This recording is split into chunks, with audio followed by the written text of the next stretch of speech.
ഗുരുവായൂരപ്പനെ നിത്യവും തൊഴാൻ തിരുവനന്തപുരത്തുകാർക്ക് കഴിയില്ലല്ലോ.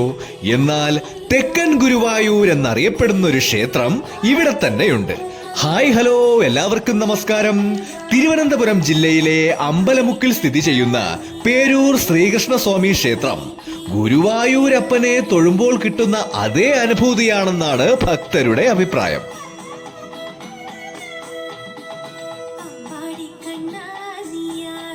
പേരൂർ ശ്രീകൃഷ്ണസ്വാമിയുടെ വിഗ്രഹം ചതുർഭുജമുള്ള മഹാവിഷ്ണുവിന്റെ രൂപത്തിലാണ്. ഗുരുവായൂരപ്പനും ഇതേ സ്വഭാവമുള്ള വിഗ്രഹം തന്നെയാണുള്ളത്. ഈ ക്ഷേത്രത്തിൽ ശ്രീകൃഷ്ണസ്വാമി ഉഗ്രമൂർത്തിയാണ്. പറഞ്ഞുതരാം അതിന്റെ ഐതിഹ്യം എന്താണെന്ന്.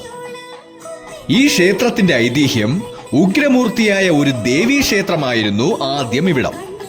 അനിഴം തിരുനാൾ മാർത്താണ്ഡവർമ്മയുടെ കാലത്ത് 8 വീട്ടിൽ പിള്ളമാർ രാജാവിനെതിരെ ദുർമന്ത്രവാദം നടത്താൻ ശ്രമിച്ചപ്പോൾ ശ്രീ പത്മനാഭന്റെ അനുഗ്രഹത്താൽ രാജാവ് രക്ഷപ്പെടുകയും പിന്നീട് ദുർമന്ത്രവാദം നടന്ന ഈ പ്രദേശം ശുദ്ധീകരിച്ച് ദേവപ്രശ്നം നടത്തിയപ്പോൾ ഉഗ്രമൂർത്തിയായ ദേവിയെ ശമിപ്പിക്കാൻ ഭഗവാൻ ശ്രീകൃഷ്ണനെ ഇവിടെ പ്രതിഷ്ഠിച്ചു.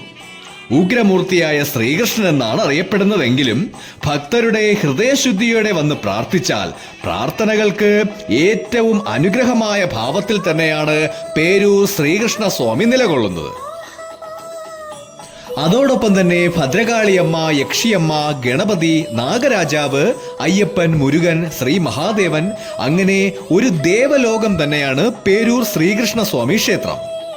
വിഷുദിനത്തിൽ പേരൂർ ശ്രീകൃഷ്ണസ്വാമിയെ കണി കണ്ടാൽ ആ വർഷത്തിലെ എല്ലാ ആഗ്രഹങ്ങളും നടക്കുമെന്നാണ് വിശ്വാസം. ഈ ക്ഷേത്രത്തിന്റെ മറ്റൊരു ഐതിഹ്യം, ഉഗ്രമൂർത്തിയായ വനദുർഗയ്ക്ക് സമീപം രൗദ്രഭാവത്തിലുള്ള വിഷ്ണു ഭഗവാനെ പ്രതിഷ്ഠിച്ചു. അപ്പോൾ ദുർഗാദേവി ശാന്തസ്വരൂപിണിയായി മാറി. ഈ മഹാവിഷ്ണുവിന്റെ പ്രതിഷ്ഠയ്ക്കും ഏറെ പ്രത്യേകതയുണ്ടായിരുന്നു. കുരുക്ഷേത്ര യുദ്ധത്തിൽ പാർത്ഥസാരഥിയായ ശ്രീകൃഷ്ണൻ ഭീഷ്മരുടെ അസ്ത്രത്തിൽ നിന്ന് അർജുനനെ രക്ഷിക്കാൻ സുദർശന ചക്രം ഏന്തിയ ഭാവമാണ് ഇവിടെയുള്ളത്. ഹൃദയശുദ്ധിയുള്ള ഭക്തന് ശ്രീകൃഷ്ണസ്വാമി നേരിട്ട് ദർശനം നൽകിയ കഥകളും ഇവിടെയുണ്ട്. ആഗ്രഹ സാഫല്യത്തിനായി ആദ്യ ദിവസം ഭഗവാനെ ദർശിച്ച് ആഗ്രഹം പറയുകയും പിന്നീട് 7 വ്യാഴാഴ്ചകളിൽ പാൽപ്പായസം നിവേദിച്ചാൽ അത് നടക്കുമെന്നാണ് വിശ്വാസം. ഈ ഉരുളിയിലെ മഞ്ചാടിമണികൾക്കും കഥകളുണ്ട്. കൊച്ചുകുട്ടികൾ ഈ മഞ്ചാടിമണികൾ വാരിയെടുക്കുകയും തിരികെ ഉരുളിയിലേക്ക് ഇടുകയും ചെയ്യുന്ന ഒരു ആചാരമുണ്ട്. കുട്ടികൾക്ക് നല്ല ശ്രദ്ധയും മനോബലവും ഭക്തിയും കുസൃതിയും, കണ്ണന്റെ കുസൃതിയും വാത്സല്യം ഒക്കെ നേരിട്ട് അനുഭവിക്കാൻ കഴിയുമെന്നാണ് വിശ്വാസം. മീനമാസത്തിലാണ് ഇവിടത്തെ ഉത്സവം. കളഭാഭിഷേകവും പുഷ്പാഭിഷേകവുമാണ് ശ്രീകൃഷ്ണസ്വാമിക്ക് ഏറെ ഇഷ്ടം. ആഗ്രഹ സാഫല്യത്തിനായി കദളിക്കുല സമർപ്പണവും ഇവിടെ ഏറെ വിശേഷപ്പെട്ട ഒന്നാണ്.